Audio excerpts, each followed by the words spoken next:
Some characteristics of autism include lack of social skills, failure to understand others' emotions, anxiousness in large crowds, struggle reading social cues, sensitive to loud noises and bright lights, difficulty communicating, a need for sensory stimulation, repeated bodily movements, difficulty maintaining eye contact, difficulty interacting with others, over or under reaction to one or more of the five senses, and a need for sameness.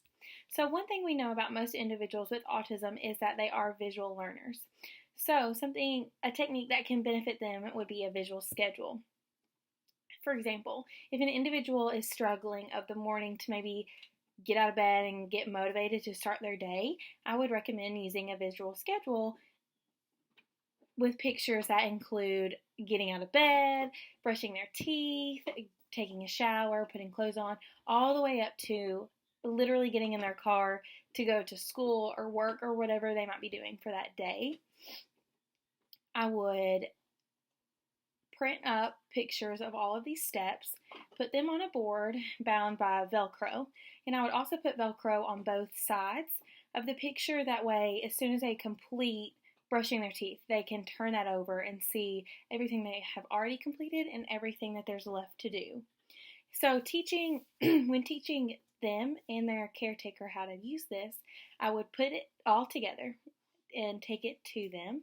I would recommend that they would put it maybe in the individual's bedroom or bathroom, somewhere where it's easily accessible and they're going to see it, so they can be reminded that they need to stay on track and get their day started. I would also model for them, after you brush your teeth, you flip this over. That way you know what you have to do next. When you do the next step, you flip it over. That way you know what to do next. All the way until you do all of the tasks so you're ready to start your day. I would also do a first then board. These are very efficient when working with individuals with autism. What a first then board is in the first column is really the undesired task that they have to do, whether that be chores, homework, reading, or whatever it is. And in the then column is what they are desiring to do, whether that be play their favorite game, watch their favorite show, play with their favorite toy, etc. So I would print up multiple options for both columns. That way they can easily change them out. These are also going to be bound by Velcro and just stuck on a board.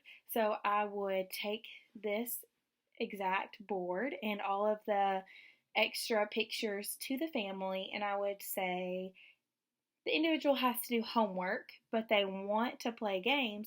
You use the first then board and explain to them they first must do their homework, and then after that's completed, they can play their favorite video game or whatever their desired task is.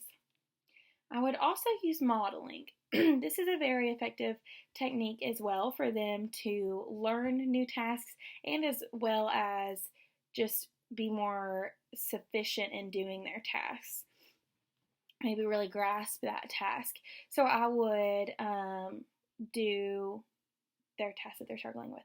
So if they are struggling with buttoning their shirt, I would show them how to button their shirt maybe 2 or 3 times, and then I would have them do it with me. That way they can really get a feel for how their fingers need to be placed, and that way they can hands-on learn as well as visual learning. That way we can kind of double up on modes of learning and they can really grasp that task.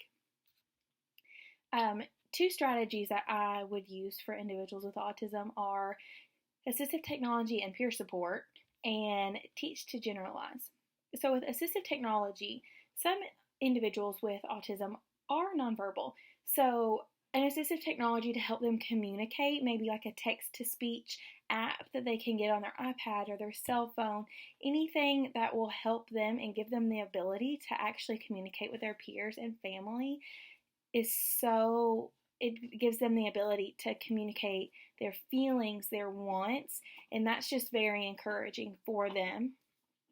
Also, with peer support, they can encourage individuals with autism to do maybe their task. They can just push them to do their task, push them to get motivated to start their day at school. Maybe just give them some positive feedback, some positive reinforcement if they're feeling down. Peers can also push individuals with autism to do things that they didn't think that they were capable of doing. And this is huge for individuals with autism because a lot of people think they're limited and they can do a lot more than they think they're capable of doing, and it's amazing when they realize that. This can also be beneficial for the peers because they get that hands-on learning and hands-on interaction with an individual that has autism. So from then on, for the rest of their lives, they know how to interact with an individual with autism and help support them in their learning and their daily living, which is super encouraging for both parties. To teach to generalize is just teaching them real life situations, which is crucial to get them, individuals with autism, able to work in society and maybe even live independently. So for a math lesson, if you're teaching them what money is, 4 quarters equals $1.